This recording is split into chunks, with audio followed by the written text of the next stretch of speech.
goes another 20-year-old. Holy shit, I hate those guys. Gotta hate 20-year-olds. Fuck these guys. Somebody help these 20-year-olds. It's time to figure it out, Ricky. Yeah. Touch me. Don't touch me. Don't fucking touch me. Wow, the gang's all here. Great. You're on Too Many Jams. It's a show about all things 20-year-old. With help from friends, experts, and our own personal experiences, we hope to shed some light on those things that seem to leave our age group lost and confused. We're joined by our roommates today. This is our first Full House podcast, and it's really exciting. We've been living together for a month now, and it's been great. You've met them before. They've both had appearances, and being all together has been really nice. So, what's up, Kev? How's it going, Producer Kev? Producer Kev, a lot of love for Producer Kev in these last couple episodes. Yeah, tons of feedback. Everyone's complimenting you. Everyone's complaining. It's actually Trav let me know on the LA trip. Got one compliment. I was very pleased. Yeah, my buddy Cole was a big fan of Producer Kev. Yes. Yeah. Cole would like Producer Kev. Yeah. He's a Producer Kev kind of guy. He's a Producer Kev kind of guy for sure. So Kristen, what's it been like living with three like really good looking, handsome, successful guys? Yeah, it's been hard. You know what I mean? Like a lot of sex dreams, it's been really nice. Yeah. I did have a sex dream about Kristen the other night. And, yeah, but we didn't have sex. It was not a sex dream. It was a makeout dream, and he came down and he said he didn't like it. Well, because I felt weird. I felt like we were doing something dirty. Right. And then Kevin gets night terrors. Yep, I do. So in short, living with them has been a hellish nightmare. No one else has heard them yet, but I live right next to Kev, and sometimes just in the middle of the night, like more in the morning, like 4 a.m. in the morning, I'll hear Kev just make like a bit of a yelping noise, and then he like knocks over his water bottle or something, and then he runs to the washroom and like slams his door. And the washroom is the safe place. Why don't you fill us in on what happened with the Panther the other night? Okay, so this was the second night terror in a row. So there's already one before that was a little more chill, but it was just like there's some sort of chill like night terror. Yeah, I was like, I've been here before. It's like some sort of mouse in my bed or something, and I kind of jump into my bed. Yeah, like whatever. Does that qualify as a night terror? No, that's it was more like a night scare. Yeah. This one was pretty intense. I woke up like waking dream style, and I saw a panther in my room, and I was trembling. And I had my covers in my hand. And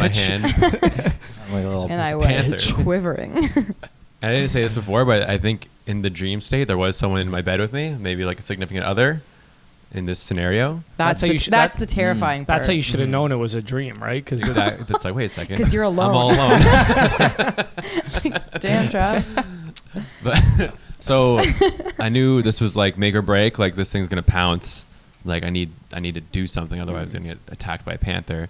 So in a swift motion, I threw the blankets on top of it, said peace out to this significant other, ran into the bathroom. Yeah. So if you're dating Kev, note to self: you will get left if there's a panther in your room. Any type of danger. Yeah, you're panther food. Or you'll just get woken up in the middle of the night.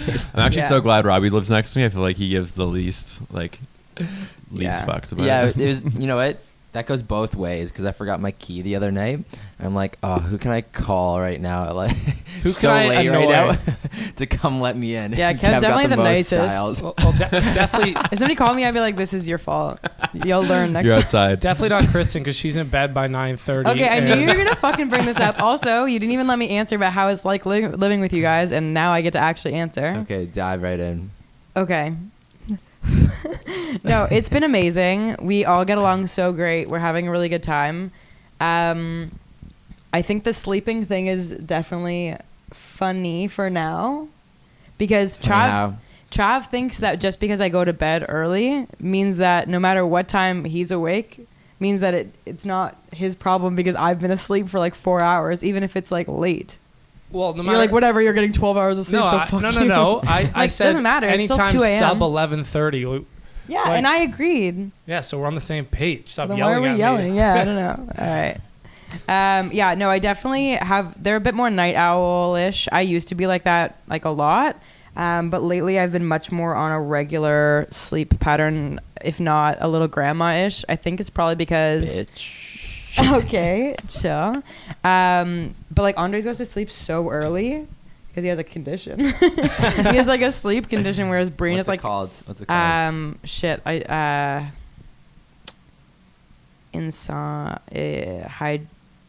Hypersomnia. Idiopathic hypersomnia. Wow, I'm really impressed that I pulled that out. Which means that his brain is like constantly telling him to go to sleep and he's constantly fighting it off. So he wants to be like in bed like 9:30 and he's like ready to power down. But we still like hang out and stuff. Like we're not like actually asleep by that time. But it's great because I actually get like a great 9 hours, if not more, every single night. I know, and then that's Rob- only if Rob doesn't come home at 2 a.m. being like, yo. Okay, like Rob comes in the other night. He has to work till 1:30 a.m. I'm sorry, some people here have jobs. And okay, you also don't have that much work. I have You're so much work. defensive of Rob. Him and I resolved this. It's now you and I fighting about what Rob did. I forgave Rob. Rob came home. He tiptoed around like a nice guy. He comes to my door and he knocks. And he goes, "Trav, hey." Okay. It was one yo. It was one yo. At a normal speaking volume, which at 2:30 is loud because there's no sounds happening. He just said, "Hey," and I said, He even said your story hasn't adding up. And this woke up Sleeping Beauty over here. He said, "Hey," and I said, He said, "Yo." No, he said, "Hey." I guarantee it. I was the one awake. You were the one. I woke up from I the. said yo. He said, I guarantee you said, "Hey." No, I know. I'll call Andres right now I at think work. I said It yo. was said, hey. yo. I swear to God. Trav, I know. I was there. so were all of us. He said, "Hey." It was more traumatic for me because I was like, "Fuck, he's gonna wake up Kristen and I'm gonna hear about this." I know you said, "Hey." You two always do this where I'm you fucking moving out, I swear. He said. Kristen, I swear to God, you said, "Hey." I think I said yo. No, you 100%. It was the said one- hey. Okay, is this really No, what this is about? you said- Nobody's listening to this I'm podcast team hey. right now. I'm just throwing it out there. Team hey. You Nobody said, "Hey." cares. I know you were did. there. Okay. Nobody heard. It's important that I do this because they do this all the time where they'll fabricate something because they both are just like, I think it was yo, and then they'll believe whatever each other says, and then they team up with me both not knowing what the actual fucking I'm gonna truth get is. Andres on the podcast, and he's gonna. It was hey. It doesn't matter either way. It woke me up, but Rob and I resolved it, and we decided that it's fine. Just next time to whisper, not to say it's speaking volume, because at 2 it sounded really loud, and it woke me up, and it freaked me out. Why are you looking at me? I was in bed. Because you're defending him, and he and I have already Next resolved time- it. Yeah. So this is how it's We're going. We live with Nazi Germany over here. She has a curfew at 9:30, and Oh then my God! and then You if- did not. Nazi Germany in the front left room.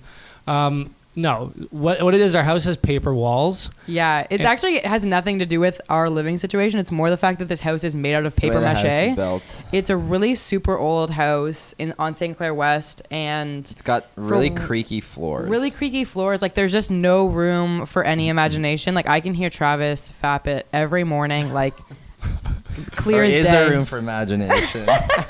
You've been imagining me fapping it every morning? No, I just mean like there isn't that much room for imagination. You can really I know if somebody's gotten up, I know who it is based on where the creaks are in the floor. You know what I mean? Like you Yeah. know what's going on in the house at basically all hours, which is fine. And I think as we get like through it, it's gonna be easier and easier to like brush off those sounds. But since it's still kind of a new space for all of us, like I find sometimes I'm still like getting used to the sounds and the volume of everything. I haven't had any Not in a issues. good Haven't had or any bad way. issues. Kev? Kev? I'm sound asleep usually. Yeah, you know what? No, Kev is just screaming in his Hey, room. by He sound can't asleep, hear I mean any- like having. He can't hear any other battling sounds stuff. over the sounds of his screaming. But yeah, no, for the most part. Yeah, just there's a little bit of creakiness, but honestly, heavy sleepers on this side. I recommend to Kristen earplugs, and maybe like a white noise generator. A generator. I Yeah, do that- sleep with a fan. That Yeah. does help a lot. Okay. And Right. yeah, Like I'm just saying it sounds more like a you problem. I'm not saying that it's not a me problem. I'm just saying go fuck yourself. Cool. All right, moving on. Okay, cool. I knew this was gonna go into like a roast fest. I know. Let's just chill out. Let's actually. I do want to call you guys, or not call you guys out. Like send out some love because I've been having. We have so much fun. Like when the four of us are all hanging out. Like we've had this like nice little routine. Like sometimes where like the four of us will go to the gym. and we'll all come back and we'll make like a really nice smoothie and we'll play like some nice Daniel Caesar in the kitchen, and we like all hang out and like eat good food and like sit around our And new start table. hooking up. It's dope. Yeah, and it gets really, really sexual. But You've been rolling so deep to the gym. We actually squat up hard at the gym. it's actually been fun that we're all like positive. Like we have very positive effects on each other for the most part.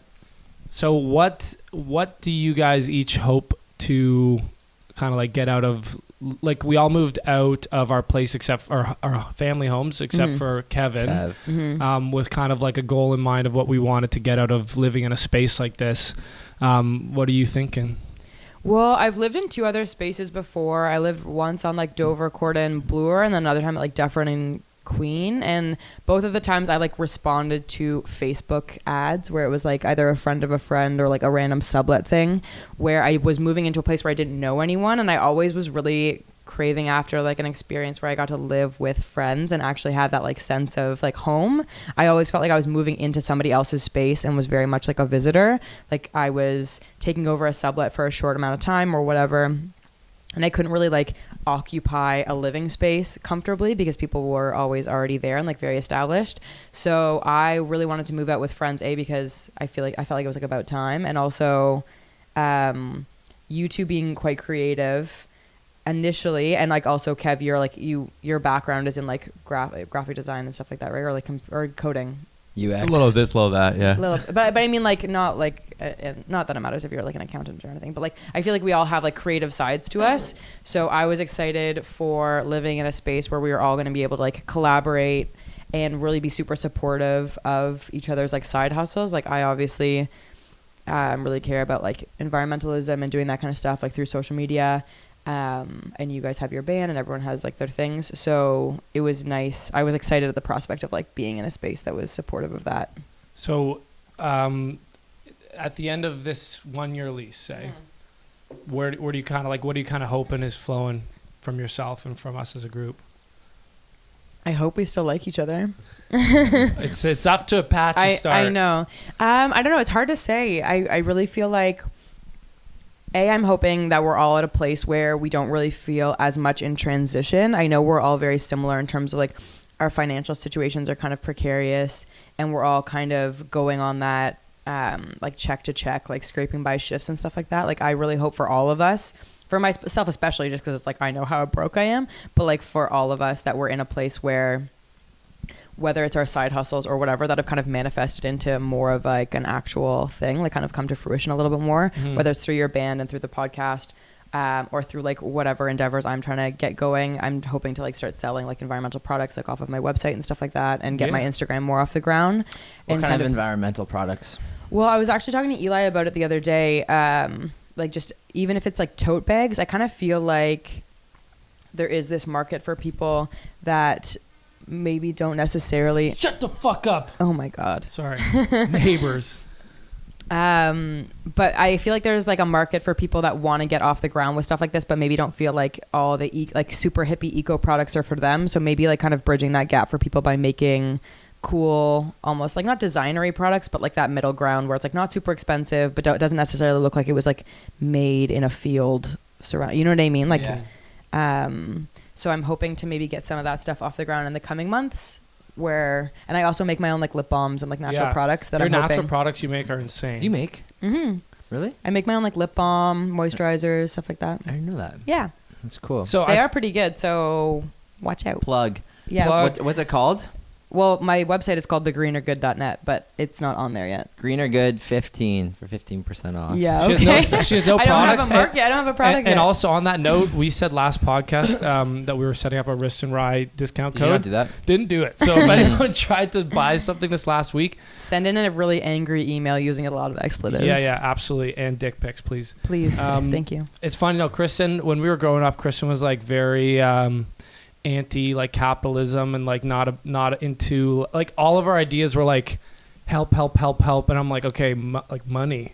Where is that? We would always have these conversations, and Travis would be like, "I want to be a pilot because pilots get pussy. I want to get my motorcycle license because motorcycle drivers get pussy." And I'd be like, "I really want to live on a farm and have like 1,000 kids that I've adopted 'Cause and farmers get 2,000 dick. dogs." And I was like, was like, I don't care about any money. And now I'm like, oh shit, rent is a thing. I'm eating Cliff Bars like 3 times a day. And then I realized that you need money to get pussy. So it was all. It was Okay, no. But that is underneath all that gross shit is an actual point where I've had to reconcile a lot of my like angst towards this idea that like capitalism or making money is an inherently negative thing, but I can use those things to better my like the world and do more good. So I have to stop having that negative relationship with money if I actually want to be an effective person in this world that's going to be contributing positively, because right now I'm running at like 40% capacity of what I could actually be doing. But if I actually like hustled really hard and got my platform off the ground and started making money from it, I could just expand my reach even more. And that's a really positive thing that does come from money. I just have to kind of get over myself a little bit. 100%. You got the right idea. Thanks. Kev, let's turn it over to you for a sec. Yeah. So when I moved in here, like I moved in from like a sort of long-term sublet. Like it sort of was supposed to be 3 months, then extended to a year. Same deal as like someone else's house. Felt like their sort of thing. They were amazing. I love them a lot, but we didn't hang out on a day-to-day. So moving into here and just having our kind of community and like, I don't know, feels more like our space has been amazing. And also just I realized I pretty much was living alone. So just had like really bad habits in terms of like sleeping in, just not being motivated, not going to the gym. So like right away, move in, ask the guys. Operation Tight Unit. Yeah. Kev is a recent Good Life member. Represent. As of I feel like, honest to God, I should get some sort of referral money back for the amount You of do get a referral. We just have never done it that way. Oh no. I think the There is a three of referral you program. I brought over to that Davisville Good Life for Operation Tight Unit. I always had I always had the account though. I just you always had a membership? Yeah. Can we actually make Operation Tight Unit shirts that we all work out in? Oh, I will kill myself. Just me, I'll wear it. Yeah. No, I like that idea actually. We'll be selling this merch. No, I'm just kidding. But 50% off. Yeah. So you came. I remember you came to us and you're like, you guys get up, early, wake me up. You guys go to the gym, bring me to the gym, and get on that unit train. And you've also kind of fit in nicely with our dynamic. Like obviously, Chris and I go way back. Robbie and I go way back. And you and I, we just kind of met over the last year working at Sip Bar. But we've always been a fan of Kev, and he just kind of came in here. And I was telling. Maybe it was Mark yesterday about you and just how like it was yesterday in these creative projects you've it's really complimentary like what your skill set is. Like you're like, oh, like I have experience like cameras, videos, editing, stuff like that. And instead of being like, okay, I want to start my own podcast, can you guys like help me like do all that? You're like, no, like I'll hop on the production role. I'll help you guys get guests. Like he's been helping with the videography, hops on when he can. It's like really complimentary stuff. So it's been kind of a seamless addition to the trio. Yeah. Overall, your whole yes man mentality has been great. Like we had an audition the other day for music and we were just like, oh, okay, like Kev, do you want to go? And you're like, yes, I'm there. That was the best. Like, have you guys talked about that yet on here? No, we just did. We did an audition, Robbie and I, for a company that books artists around Toronto, and we were a little nervous. We hadn't played in a while, so we wanted Kev's support, and he came and he like proud parented us. Yeah. Also, huge move. Like Kev can talk to anyone. Kev's a chatter, and so I hate when I go to gigs. I'm like a little nervous. I'm setting up, and plus you also just don't like to talk in general because you're like, I gotta save my vocal cords. Right, it's usually loud. It's usually like, and you're like, hey, like, thanks for having us. And Kev just went in there, talked to everyone while we were setting up, took all the pressure off us. And then they're like, oh, you guys are ready to go? And Kev was like, he just like backed out of there. And I was like, yes. You got us a cup of water. Yeah, I was like, wow. He's an absolute legend. Room temperature too, just how I like it when I'm singing. Love a little lukewarm water. So yeah, it's been good so far. Anything else that you're kind of hoping to... Well, yeah, same as Chris. Like she nailed it. Like we're all in transition, so if we like down the line have more steady, like on some trajectory, making good money, that sort of thing. I had some daydream the other day though, where I was like imagining like fucking this panther. Yeah. I gotta stop swearing. Sex panther. 90% of the time works every time. No, I was like imagining working like because I never worked an office job, so that'll be an interesting transition when that happens. Hopefully, in the next couple months. Is that what you're looking to do? Yeah, like the first like dev job I'll get will probably be like an office sort of. Imagine you get environment. hired for like a work at home dev job that's like for like an absolute startup, and they're like set your own hours, Yeah. and like it's I could be not down with nothing that. that you're picturing for the office life. Well, even like What's- tech companies in general are not very like corporate. They usually are pretty. People wear pajamas and whatnot to work. Oh my god, my That's sister. what I hear. My sister works at Ubisoft, and it's a lot of gamers and No, Ubisoft. I'd be hard all the time. Okay, goodness gracious. But yeah, she says that some people will come into work in full clothes, jeans, like normal shirt, and change into PJs in the office. I love that. Like a complete. Really? So yeah. they're basically just like stunting for like a subway ride, Right. like trying to look Yeah. cute. They're like, I have a That's real so job, and then they get funny. there, they're like, bleh. Is that like on a designated day? Nope. This is like any day of the week this goes. Yep. Like every day of the week. What would be Hmm. what would be your ideal dev job or like the ideal company? Definitely like a creative, like a. Like, would you want to work for one of the big ones like Amazon or like Google? That or, would be, or maybe down the line once I had like, because I don't have enough experience yet, so I can't even imagine that. yeah. That would be cool. But I like the idea of a smaller shop where you have more, you see everything's coming together, sort of like working with the design team and like. It's more of a startup environment. Yeah, I think that would be cool. But yeah, we'll Um, see. Yeah, you should just start Yeah, networking at all the SEPAR events that Yeah. we work. even like next week I'm working Tech TO, so I should even just. You I really just should hop- should go. I should just buy a You should ticket. go and to Tech TO. Yeah, instead of working. Yeah. It's also free drinks because we're serving there. Yeah. No, I was gonna say to finish my daydream of the Panther. No, I was thinking, imagining like doing this job and being like not really loving it, and then all of a sudden, Famous is going on an Australian tour. You guys got Yeah. booked, and Whoa, they're like, you guys go to "Kev, Australia, I'm you want to so go on tour coming." with us?" And I'm like, "Yeah, fuck yeah, let's go." And I just That quit would my be a job great and tour go. manager. It's Totally. it's a potential reality. The way I like to explain this to my parents when I talk to them is like all these things we're doing, they feel like lottery tickets. And I think I've said this on the podcast before. I've never heard you say this before, Oh, it's just like but I like this analogy. each project I have going, or like each opportunity within each project. Like maybe it's a partnership that comes in, or a deal or anything. It feels like a lottery ticket, right? That's a great way of And looking at it. the more work you put into it, the better your odds are of getting rich or winning the lottery, Yeah. right? So with Famous, like the music video and our launch and our EP launch and all that is like a potential lottery ticket that if it lands, Yeah. you know, whatever the odds are in the universe of a band landing their first EP somewhere cool, that's like the chances of winning the lottery. And the more work and thought we put in, our chances go up. So with Famous, I feel like that could happen with Wrist and Rye, like with the new partner coming in wanting to do advertising work. That's like a lottery ticket that could pay off. And Yeah. so it's like a cool way I like to think about stuff. Where And is this something your parents get behind when you tell them this, or? my parents, specifically my mom, shreds me on my career path, but she does understand that analogy. But I think you need I think, well, we've talked about this too before. I don't think it's necessarily a bad thing that your parents aren't 100% on board, because we've come from such like a social and financial safety net that like having that a little bit of angst to drive you almost in spite of your parents' disagreement, I think is good. Because I think if your parents were like, you can do anything, and if you ever need help, anything financially or whatever, we'll be here. Like, that's great. And that's what we've kind of lived in for a while. But now your mom is like, I'm not really that proud of this. yeah, like And you could be like, okay, well, I'm going to show you. I'm going to bust my ass. And like, she's just like, Trav, please stop. And you're like, no, mom. it definitely makes me feel more like an artist. Yeah, but I for think that's sure. important, because if you were so comfortable, I think there's something to be said for like having support, because I think bottom line is, you know, your parents like love you and support you, but I think they are getting in that nervous place where they're like, I don't really know what's going to give, or when this is going to go down. Because But I think that's a good thing. You should embrace throughout, that. like they've always been like, okay, you know, by like 23, he'll have gotten This over phase this. will be Yeah. over. Yeah. No, they support me, and like even Of course. even with music and stuff, they're always the first ones to send it to their friends or Mm-hmm.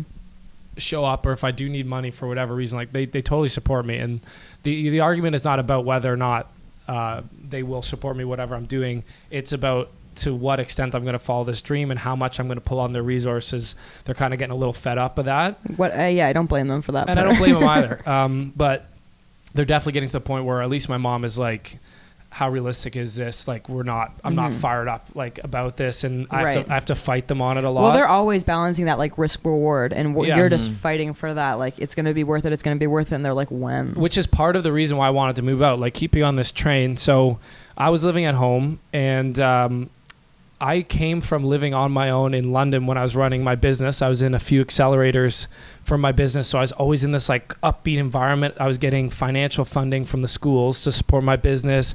I was very independent. I was working hard. I had a network of people to work with. And I really liked living on my own. I was in like living on my own. You said you developed some bad habits. I felt actually I developed amazing habits living on my own. Like I was clean. I was in control. No factors were affecting me. And then I moved back home to Toronto, and home to me has always been a place of comfort, like not a work spot. No. And I struggled for like almost 2 full years trying to find the same success I had in London at home, and I just couldn't get there. I'd have spurts, I'd have months, but it's part of the whole reason we started this podcast, because I felt more lost than ever. Things were more expensive here. My friends were around. There's distractions all the time. I wasn't in my same support network. I wasn't getting grant funding. You don't feel that push. I did not feel that push, and I got very lost. And I didn't realize how much environment affects me. And I told my mom, I was like, I know I don't have the money for it, but I think moving out is the environment change I need. And it's just about, now I have forced financial obligations. I was supporting myself at home. Right. Now with rent, I am below the threshold of where my lifestyle is supported. Of course. And it's put me in like a really stressful spot that I have to dig myself out. And it was part of our, like, just, we learned this from the podcast, do it, figure it out. So that's kind of where I'm at this month, where I legitimately need to figure it out this month or I'm in trouble. Right. And that's like a cool type of stress that I haven't felt before. And the parents, obviously, my debts are to them and not the bank, so I have a little bit of comfort there, but I feel the pressure to pay it back just the same. But there's less of that choice. Like, it's not like, okay, well, I could go out tonight or I could save my money at home. It's more of like, no, like these obligations are bigger than me. Like, it's taking that choice away. Like, I have to figure it out. It's not like, oh, I hope I do. It's like, no, like I'm going to, because there's no other option. And that is like kind of forcing your hand to be like, okay, like let's take another gig, let's do this, let's grind. Whereas you could before be like, okay, well, I just got back from a trip, I'm kind of tired, like let's be low key.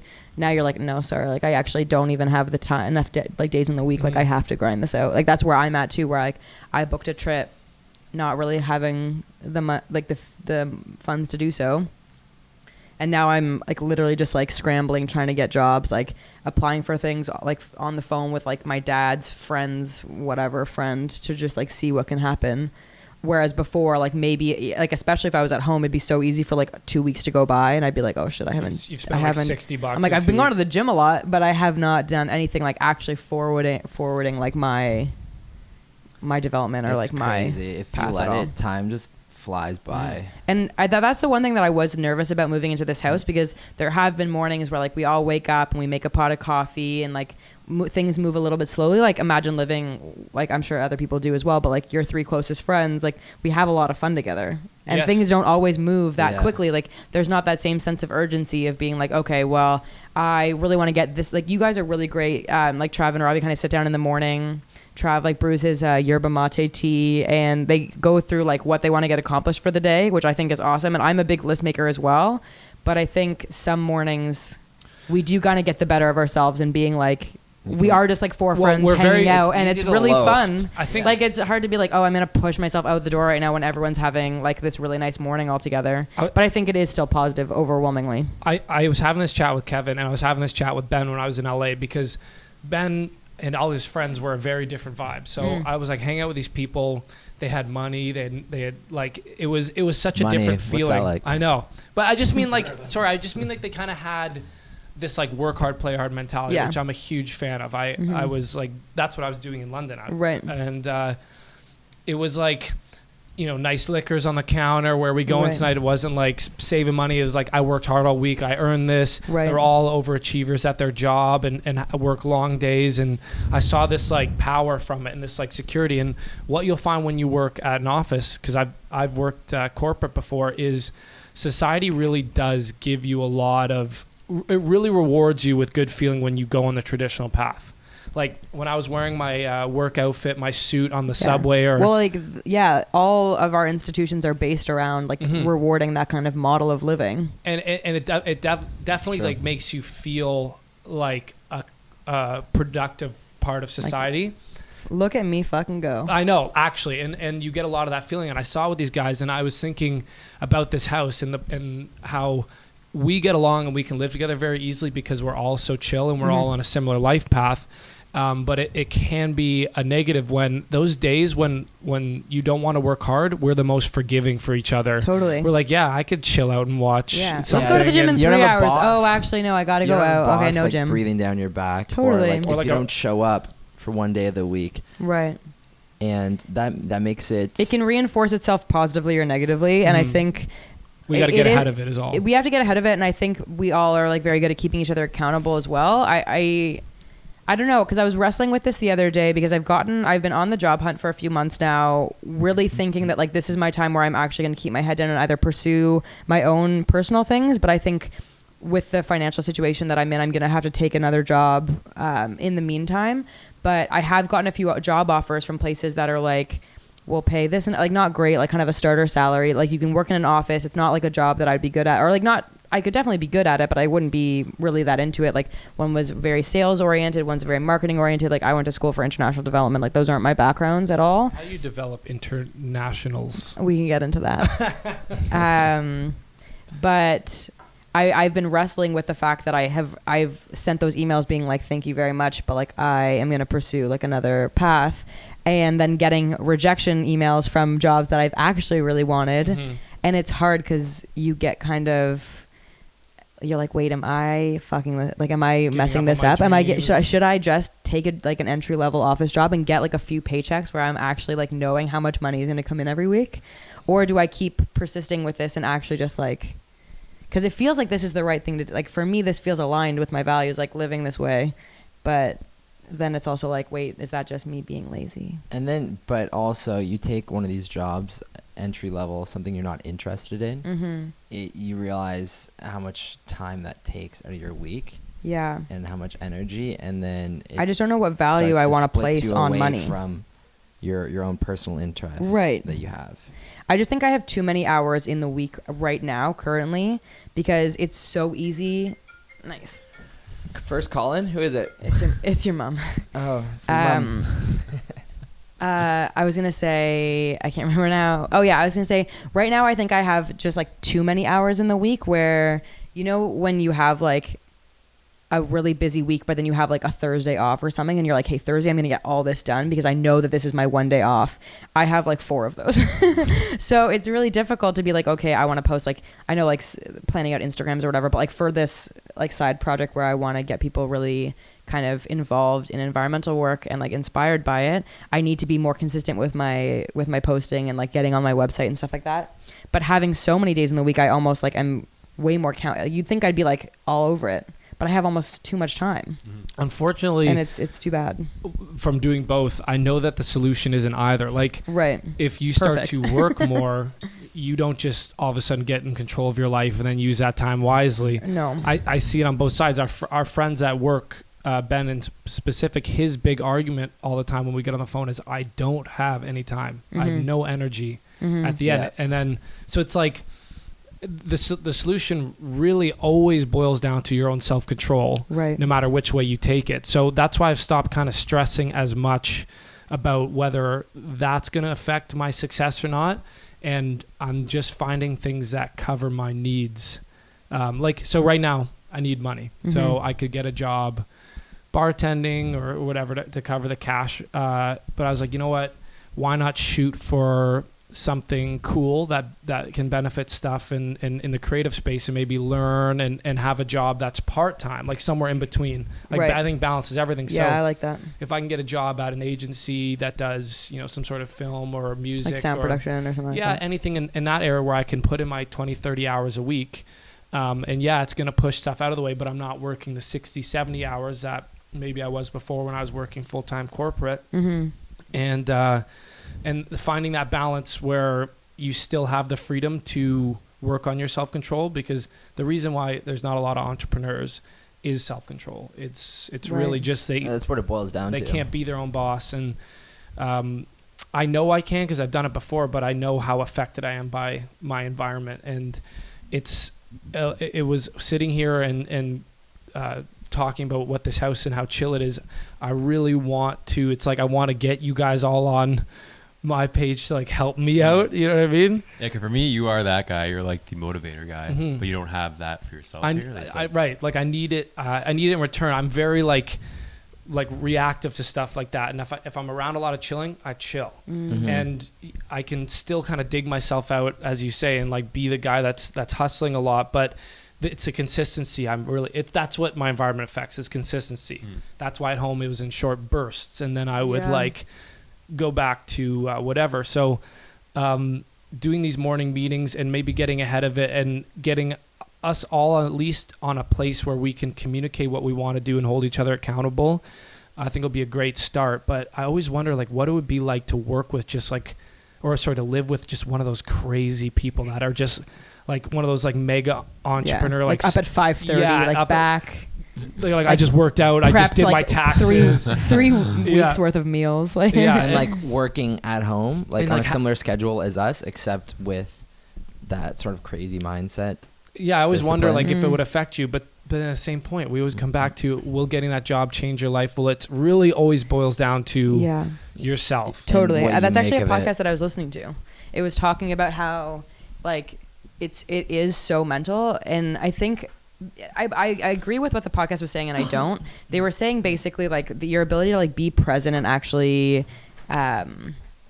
like be mentally present in anything that you're doing completely affects your ability to like enjoy that action. So like even if you're in like a really menial job that you don't like, you taking simple joys out of being in the present moment with that job will inherently make you enjoy that job more, if that makes sense. Like maybe, I don't know if I'm explaining this well, it was kind of a little out there, but it was kind of like the idea that it doesn't matter what the job is. If you are internally happy as an individual, like as yourself in a unit, you can really do anything because you are taking joy in like writing in that moment, like because there's nothing really else but the present. You know what I'm saying? Like, and I think this is like a bit of a different conversation than what we're having because we're talking about like our dreams and us doing things. But I think there's a part of me that also thinks I could do whatever job because I can make fun or I can like make enjoyment out of it. Absolutely. And I think But I wrestle with that. with any job, I think it's important to do it properly and find, to build the skill set and build good habits because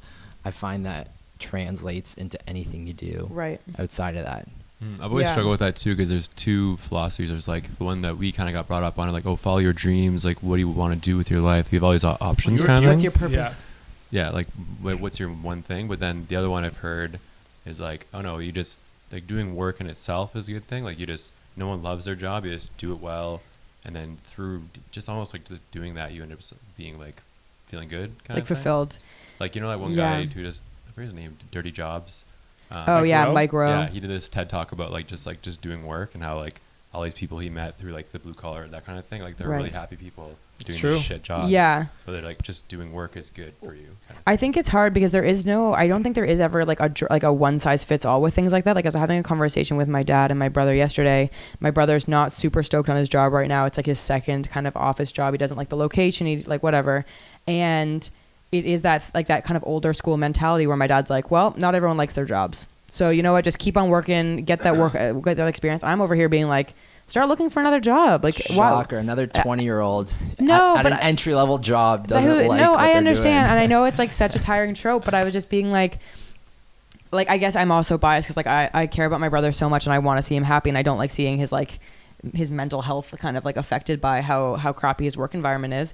But I feel like that's such an old school mentality of being like, okay, well, that's the workforce and you just got to play your role and whatever. And I'm like, I just think that it does a disservice to so many people that get so comfortable in these jobs that really have such a unique skill set that is so unique, obviously, to them that they could bring into the world in a much brighter way. Like I think my brother is like one of the funniest dudes. Like he literally can talk to anyone. Like he's so charismatic, he's so much fun.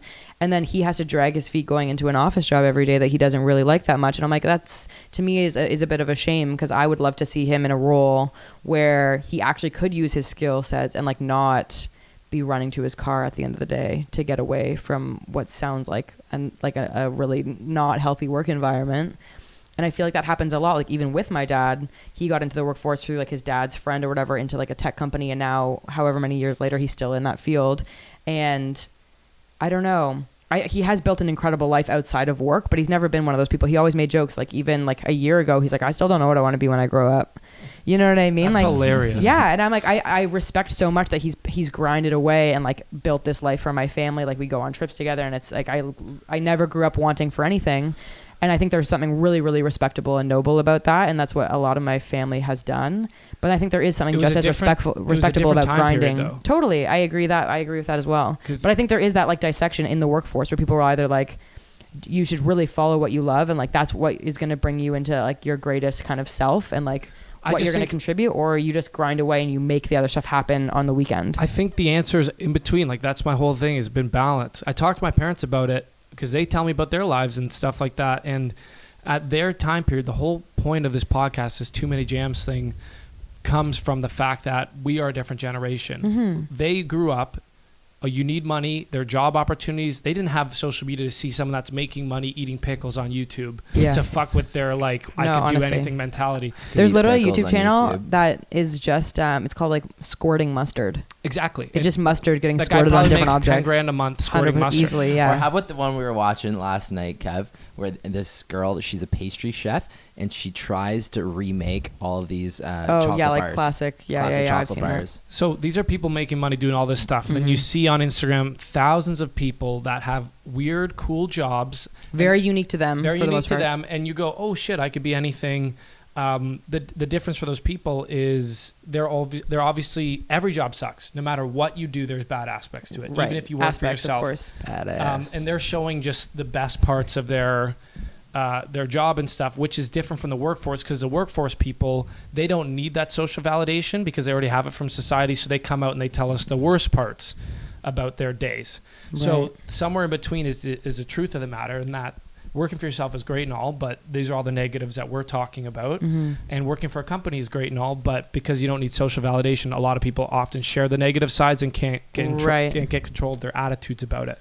Mm-hmm. But our parents had a few options. They knew they needed money to build a life. The only way they could get their car, their cottage, raise their family was to, at that point in time, get a job, work your way up the corporate ladder. But I think going back to like that micro point of just get a job and work, and then through that you kind of find like what you like about it. It was such a different mindset because nobody was looking for a job that was going to fulfill them. No, Nobody was selling that even as a job. Like people were going to be like, this is just your paycheck. People weren't going to be like, you're going to do this, and every single day when you walk into the office, you're going to feel so good about yourself. You're contributing. Like everyone was like, no, like this is your paycheck. This is your bonus. Like whatever. This is your like health insurance package or whatever it is.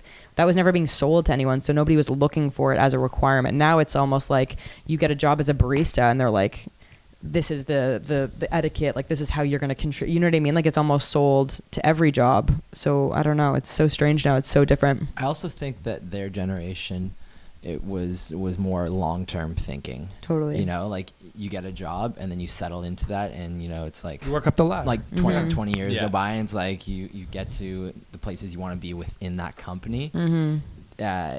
These days people are It's much more job transitional. oriented. Yeah, They're totally. like, do you like this job? We're just like You transient go out, people get this more in job. general. Like, you know, you do it for a year. And then you're going to move to Australia and become a fitness or like model. You travel the world, or like if you like aspects of it, take from that and then apply it somewhere else, and then kind of chart out your path that way. Right. What we learned in college was that, the job landscape is so different now. People are going to have 10 to 20 jobs now by the time they retire, versus the 2 to 3 working your way up the ladder. Because now that companies also have access to so many candidates with the internet, they don't promote internally as much. They do a lot of pulling in executives.